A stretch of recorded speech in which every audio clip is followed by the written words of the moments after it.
So what is multimedia? Ang multimedia po ay tumutukoy sa pagsasama-sama ng iba't ibang uri po ng mga media tulad po ng mga text, image, audio, video, graphics at animation sa isang system o presentation para maipakita ang impormasyon sa mas effective po na mas engaging na paraan. Hindi lang po ito puro sulat or text, kundi po ginagamit din po ito ng visual at sounds para mas madaling maintindihan po ng mga message. Sa multimedia system po is nagtutulungan po ang lahat ng media elements para makabuo po ng mga interactive content na halimbawa po kapag nanonood po tayo ng mga educational video, hindi lang tayo nagbabasa ng text, kundi nakikita rin natin ang mga larawan na naririnig ng audio at minsan ay nakaka-interact pa tayo sa mga content. Ilan po sa mga halimbawa is mga multimedia na PowerPoint presentations, websites, mobile applications, video games, at mga e-learning platforms at social media content. Ginagamit po ang multimedia sa iba't ibang larangan po tulad po ng mga education, entertainment, business, advertising, at communication. Sa education naman po is ginagamit ang multimedia para mas madaling maipaliwanag ang mga mahihirap na topic sa pamamagitan ng mga videos at animations. Sa business naman po is ginagamit po ito sa mga marketing at presentations. Sa entertainment, makikita po ang multimedia sa movies, music videos at games. Ipinapakita nito ang mga malaking bahagi po ng mga modern society, ang multimedia pagdating sa pagbabahagi ng mga impormasyon po. Bakit mahalaga ang multimedia sa studies or education? Mahalaga po ito dahil sa multimedia sa aking pag-aaral dahil nakakatulong po ito para sa mas madali at mas mabilis akong matuto. Sa tulong po ng mga videos, image, animations at audio, nagiging mas interesting ang mga lessons kumpara sa mga traditional na puro libro at lecture lang. Halimbawa po is sa mga subjects tulad ng computer at technology-related courses.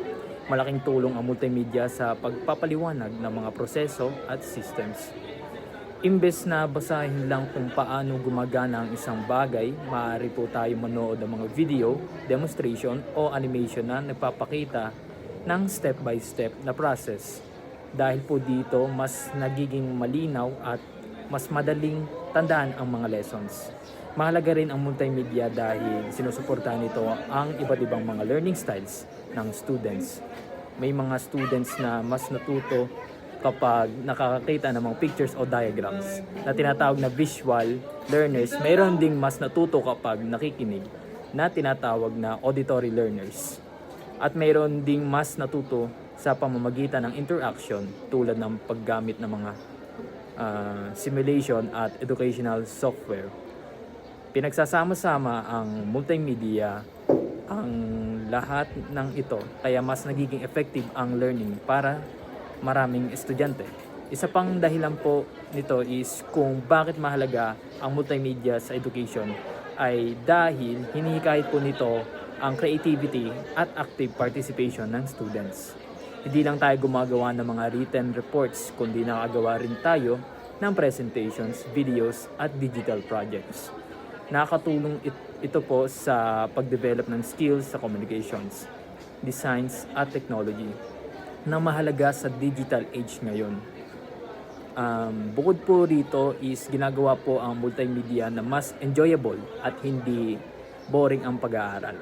Kapag may visual is may mga sounds ang lessons, mas nagiging interesado ang mga estudyante at mas nagiging motivated silang mag-aral. Dahil po dito, mas nagiging focus sila sa mga mas gumaganda ang performance sa class. At mahalaga po ang multimedia sa education dahil pinapabuti po nito ang understanding ng students na sinusuportahan po ng iba't ibang learning styles. Pinapalakas ang creativity at ginagawang mas engaging ang learning experience. Malaking role ng multimedia ng paghahanda sa mga estudyante para sa modern at technology-driven sa mundo po nito.